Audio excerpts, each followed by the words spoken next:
going to put everything together that we've just learned about finding the zeros and put that together so we'll be able to completely graph any polynomial function. All right, so let me review what we're doing. Just a list of the rules so far as we've been going through these sections.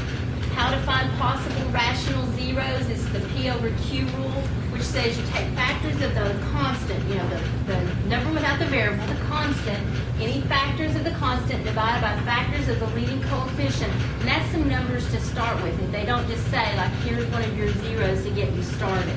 You know, some of your homework problems, they would just give you a zero and say, here's a zero, now take it and go with it. But if it just says blanket, just try to factor this thing on your own, this gives you a hint to look for some zeros. Number 2, the conjugate zero theorem. It says anytime you have an imaginary conjugate or an imaginary zero, like maybe 2 plus I, its conjugate will also be a zero, 2 minus I. Number 3, a multiplicity means you have a repeated zero. We saw some of that in section 3. We're going to take that a little farther in today's lesson. It's called the cut and the bounce rule. If your zero has an even multiplicity, when you graph it, it will actually bounce off the x-axis. If it has an odd multiplicity, it will cut through the x-axis. A true intercept, what you think of is cutting through the axis. But also, intercepts count as just touching down on the axis, bouncing off of that. So even multiplicity bounces, and odd multiplicity cuts through the x-axis. Then the end behavior. The end behavior of a polynomial graph is determined by the leading coefficient. So this is the leading coefficient test. If the leading coefficient, which means the biggest exponent on your variable, if its number in front of it is positive and the exponent is even, it will be up and up on the far ends of the graph. Like our parabola. If we have, say, 3x squared, y equals 3x squared plus 7, we know that graph to be up and up, an upright parabola. So positive and even, up and up. If it's negative and even, like y equals negative 3x squared, it winds up being down and down, an upside down parabola. But this rule also extends to negative 3x to the 4th plus some stuff. If the biggest exponent is even, the ends go together, and the negative makes them together and down. So negative and even is down, down. If it's odd, the ends split apart. One end's down, one end's up. If it's positive odd, it goes from down to up, and it's negative odd, it goes from up to down. All right, so those are our rules we're going to use. Also note, polynomials, which is what we've been doing in section 3.1 through 3.4. Polynomials are smooth and connected. The graphs always flow from left to right. The domain, therefore, is negative infinity to positive infinity. If it is an odd degree polynomial, the range will also be negative infinity to positive infinity. If the ends split apart, the range is also infinity. Of course, on the even ones, like the parabola, it will have an absolute lowest point, so the range can be affected that way by the vertex.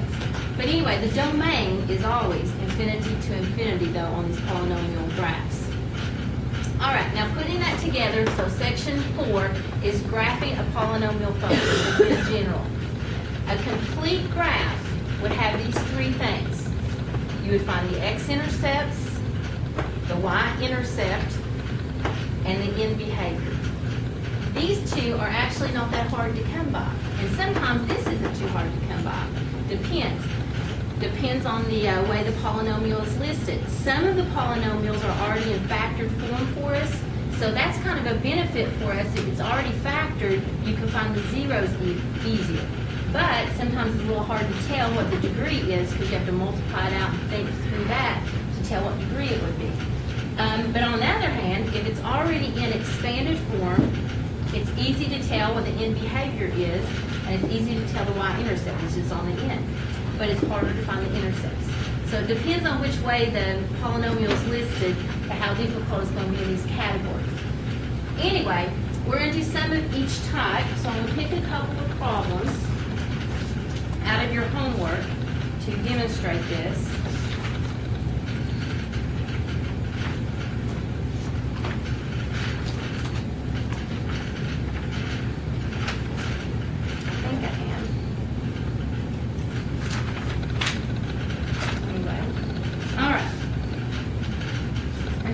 multiple choice. So just if you can get some of these details found, it's good enough to pick a choice.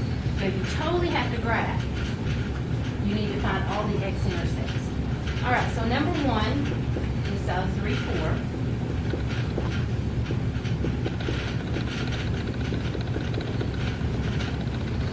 Graph this polynomial function.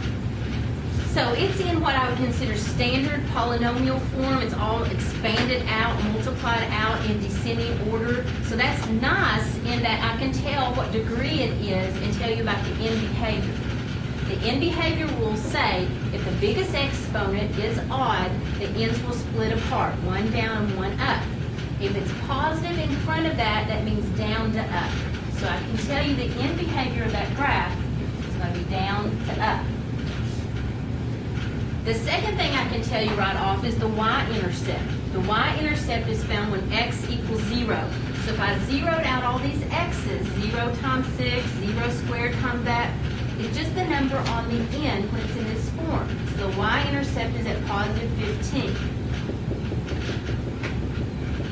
So something about like that. I know it's only got one y-intercept because these are functions. You can't have a repeat there, so there's always just one y-intercept on the polynomial graphs. All right, so those two things are found. The battle, when it's in this form, is to figure out the x-intercepts. The way we figure out the x-intercepts in any graphing is you let y equal 0. And then you try to factor that down some way. Well, I don't have any clue to go on. I know there might be 3 zeros, so I'm going to use some of those rules that we talked about over here, like the possible rational zeros. Factors of 15 divided by factors of 1, the P over Q rule. So I'm going to start with, I don't know, my favorite factor of 15. Let's see. Divided by factors of 1. At least there's only just a 1 there. I want to be easier on myself, so I'm going to try just using 1 and see if it works. Let's do 1 and do our synthetic division to this polynomial. I'm looking for a 0 remainder, right, to see if it comes out as a factor. And it did not. The remainder is 7. But still, this is good information because this is an xy value on my graph. F of 1 equals 7. That's the remainder theorem. So the point over 1, 7. 1, 7 is on this graph. Okay, this is an x, y value. You can use this data here. Not an x-intercept though. I need zeros to get that. Well, it can be the positive or the negatives of these, remember. So I'm going to try negative 1. Get my synthetic division thing. Oh, shoot.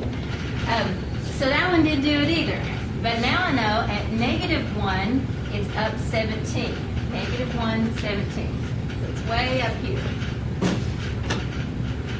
Okay, let's try, we'll try 3.